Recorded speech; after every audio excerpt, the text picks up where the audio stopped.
What's up, Soul Nation? I wanted to start this video off a little bit different just because of the nature of spoilers and Shadowbringers with patch 5.3. There is a lot going on, and while the beginning of this video is not going to be spoiler focused, I do want to give a little bit of a warning, talk about the structure of the video so that anybody who might have YouTube autoplay on can bounce out before any real spoilers happen, or if anybody who has not yet finished patch 5.3, they can kind of get my general thoughts if they're interested in before jumping out, before I say, hey guys, we're going to spoil some things, we're going to talk about the story, we're going to talk about my questions, overall thoughts of patch 5.3. So yeah, that's going to be the structure of that. If for some reason you feel like any footage of the dungeon might be or spoil something for you, especially the bosses, note that I'm going to be showing that footage first before we jump into what I would consider a spoiler. But because everybody's got a different definition of what spoiler means, I thought I would kind of put that together so nobody's caught off guard and nothing from this amazing patch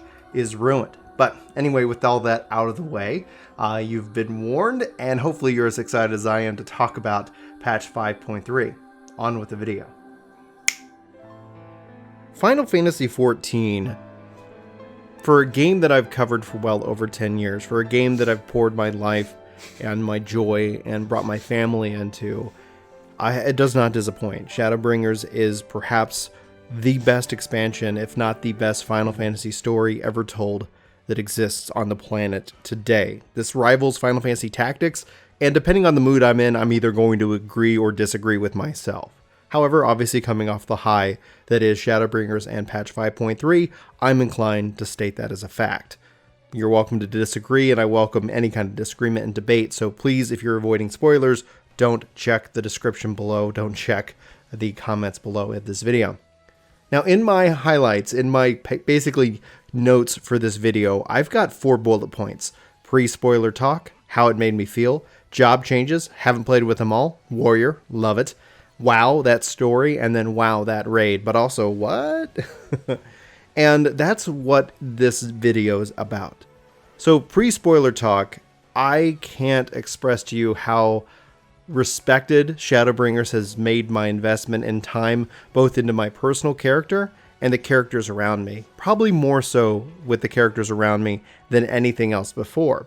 Now, I make no judgments to story skippers. Honestly, I'm going to tell you hands down, every way from Saturday to play this game the way that you want. And then in the same comment, even in the same paragraph, go, I don't understand how people can skip this story. I think it all comes down to the expectation gamers have for Final Fantasy XIV. Final Fantasy XIV is a Final Fantasy game first, and then it has an MMO component, usually the end game. Even earlier on in ARR, and they're making changes there, but you know, it is what it is. You are sometimes forced into a party, and then the end game is the multiplayer option. And that is more true now than ever before. You might be able to play and experience this game completely as a multiplayer game outside of the different single player boss fights. And that is where my critique of this game still lies. There is a moment, and we'll talk about it in the spoiler section, where I wish I wasn't by myself experiencing it. Obviously, I was on stream, and pretty much I think everybody was lurking because of spoilers. But for the most part, I want to share these experiences with them. And that's the beauty of Final Fantasy XIV, because despite the fact that I call it a single-player Final Fantasy game, especially for its story, and then an MMO, I get to experience this with you. I get to experience this continual evolution with everybody. And in that way, I contradict myself, and it's a multiplayer game. It's a shared experience that you and I can have with our warrior of light, with our warrior of darkness. So I'm going to talk a little bit about job changes. Warrior, thank you for that one. I mean, actually a couple of changes. I was playing as warrior, totally enjoy it. The dungeon itself, I thought it was okay. It wasn't anything to me super grand. It reminded me of Gimlet Dark in a way because there was a connection with the story. There's a connection with the world. And at the end of the day, it's a great dungeon. Actually, I think the bosses, they really stand out in terms of mechanics for me. I enjoyed those experiences. I found it challenging. I like the fact that I'm getting a lot of gear drops to gear up my other jobs. But I think it's still going to be something that is forever shadowed by what else is to come. We have the trial, you have the story, and you have more things to come down the road with the patch cycle, this entire 5.3. For 5.3, in this case, being the crescendo, the finality of Shadowbringer's story, they did it great justice. They did a good job with it. For me, I felt like when I talk about feeling respected, I feel respected all the way back to 1.0. I feel respected for my time in ARR and Heavensward and Stormblood and Shadowbringers. I feel when they were able to bring up those emotions and bring out those tears in me, and I'm a crier. I'm not going to sit here and say I'm not. You guys, if anybody's ever followed me on any of my content knows I will tear up, and it's not fake. I think that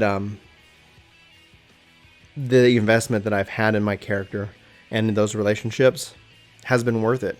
Every minute of it, every monthly subscription, all of it has been so worth it to have this experience, not just like a solo, but with you.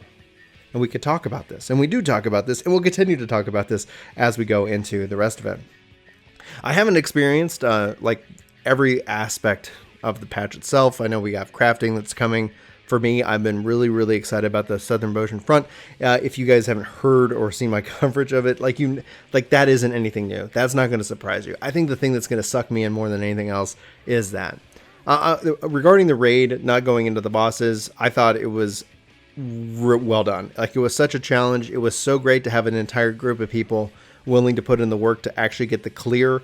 That just obviously takes more time. I know that when people get ready to put that thing on farm, that's where the drama is going to come into. And hopefully we as a community can stay strong, band together, keep each other, working hard to help teach and have the best experience possible. But the raid itself left me like, what is happening?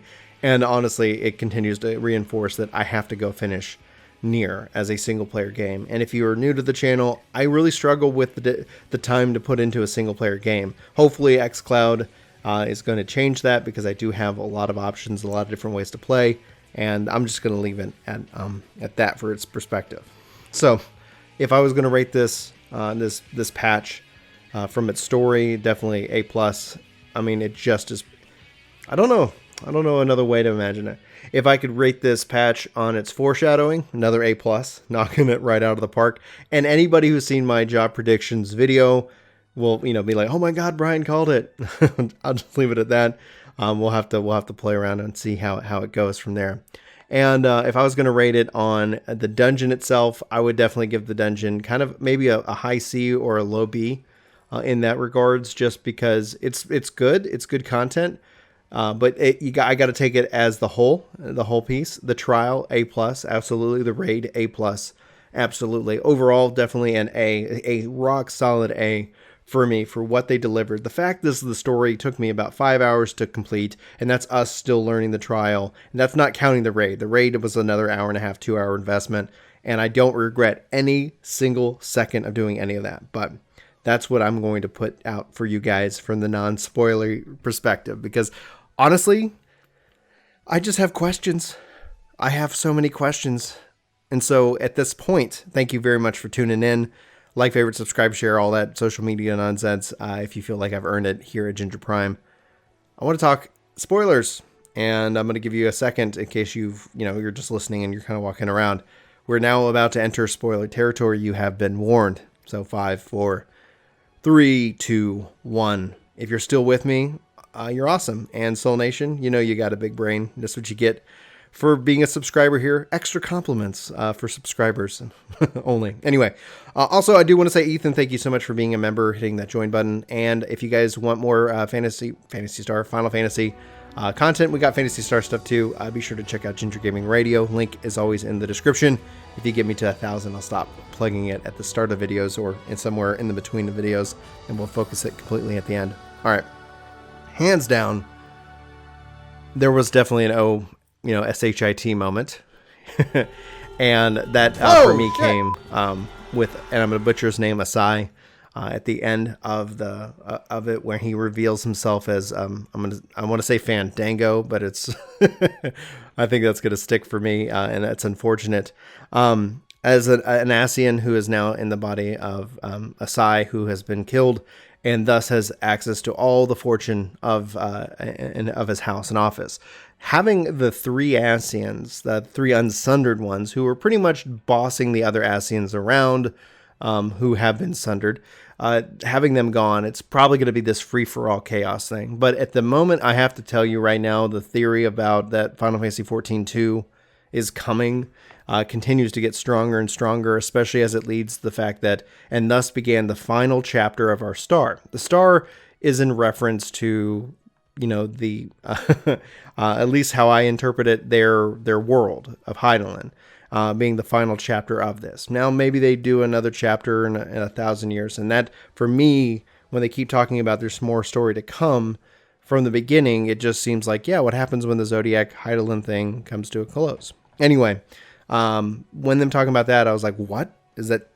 Are they serious about that? That's the final thing 5.3 ends off in. And thus, it just makes me wonder, like, are we building to either a new MMO, or are we building to a whole new, what we call chapter 14.2, or is it 17, or whatever it all is? Are we building to that? And if it's tied to 16, which I doubt it, if we're going to go purely off the numbers, maybe that's why 16 was delayed in its showing, because they wanted to get 5.3 out there. So that's the theory. Maybe we'll have to wait and see what happens with that. But anyway, so they're building to obviously something. I love that the Ascians are kind of free to create the chaos that they want to create. Obviously, Xenos is kind of a mad dog, ready to, but also like very intelligent. But he's just like, he was so bored by the entire show of Asai, and to see them have more of an interaction was truly like satisfying. But the moment where he revealed himself was that OSHIT moment, and I do apologize for dropping that word live on stream for you guys.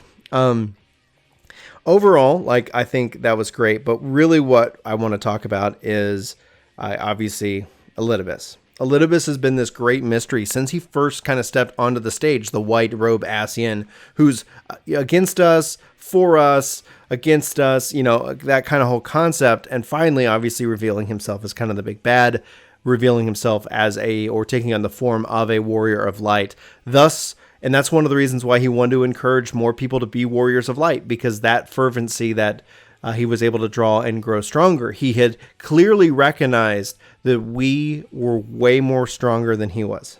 And so he had to create more people, more hope, so he could use that hope to feed himself to grow stronger. And then him talking about how it was, he made a mistake. He messed up, and it cost him, Emmett Selk and La Habrea's lives. He messed up thinking that he would be able to manipulate the situation, not recognizing in us who we really are. And that's what a lot of the theory is that there was a council of 14, who basically brought about, this whole destruction, this whole sundering of the planets into the different dimensions.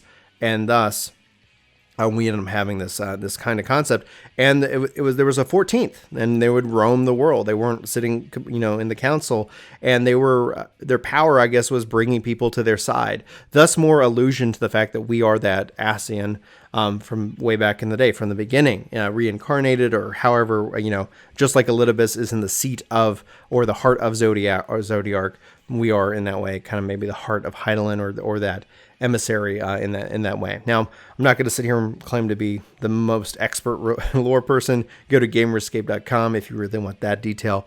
But I have to say, having that connection, seeing all that connected, was truly breathtaking.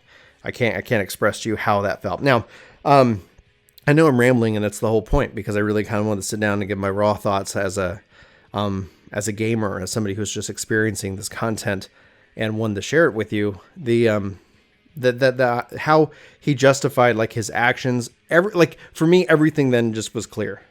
Because sometimes it's like, okay, well, why did he do that? I was like, okay, he's just trying to manipulate the situation, because even within his own officers and etc., it's like he's trying to work towards this purpose, but he messed up, and because he messed up, everything is coming down to an end, and he is therefore the last Ascian, taking on the mantle of Warrior Light, the original looking warrior, calling in all these spectral warriors, which gives people plenty of reason to speculate what kind of job we might be getting at 6.0. And the question I have is, will there even be a 6.0?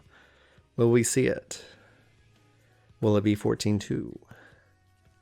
I don't know. I can't wait to find out. All in all, this has reinvigorated the passion I have for Final Fantasy. The trial itself, the fight was just perfect. The fact that tanks got a limit break was perfect. I really appreciated that aspect. I cannot wait to see people doing the extreme version of it. Trying to think here, job changes, we talked about that. The story itself, the questions answered. Obviously, we had the story beats in which we're kind of going around and saying goodbye and things like that, bringing people back. I never thought, the Exarch would be killed. I thought that we would find a way to bring him over. And the fact that he is now a scion of the Seventh Dawn, I think is fitting and it's perfect. We're really happy to see that relationship between us and Gratia develop and have it continue back on the source. And now that the story is shifting back onto the source itself, and I can't wait to see how this concludes. All in all, guys, that was perfect. That was perfect. That was perfect. All right. As far as the raid goes, the bosses were gross, especially towards the end. And when running it, I'm clearly at a disconnect between that and the game itself. But having played it and really enjoyed it, I was like, okay, yeah, there's definitely some things here. Sorry, I don't have too many thoughts on the raid itself. I'm looking forward to kind of going back in to help getting gear to get caught back up. And as we learn the mechanics, I'm still struggling. We haven't put a guide up yet, but I sent that over to Chris, so he's going to be working on that for Work to Game. But impressed. I'm not really digging. I don't know. I'm just not connected into the story with the raid itself. And that's to say it's not good or bad. I'm just saying for whatever reason, maybe I was just too tired yesterday to really be invested in what was being communicated, but I'm just going to leave it there. That is it. I mean, we've got plenty of things to talk about. I've got plenty of things that I'm working on here for the channel and over at Work to Game, regarding Final Fantasy as we develop the game and the story. And, there's so many theories that I've got. There's so much news that we have yet to cover and more. But I'm going to leave it at that. I thank you guys for letting me ramble, and hopefully you found this video somewhat interesting. If you feel like we've earned it, hit the like button, hit the subscribe button, come back for more videos, content, news, games, guides, and more. For Ginger Prime, my name's Brian. I love you faces. Thanks for being here. I hope to see you soon. Until then, take care. Into its domain shall the hero set forth for the final chapter in the tale of this star. The final chapter?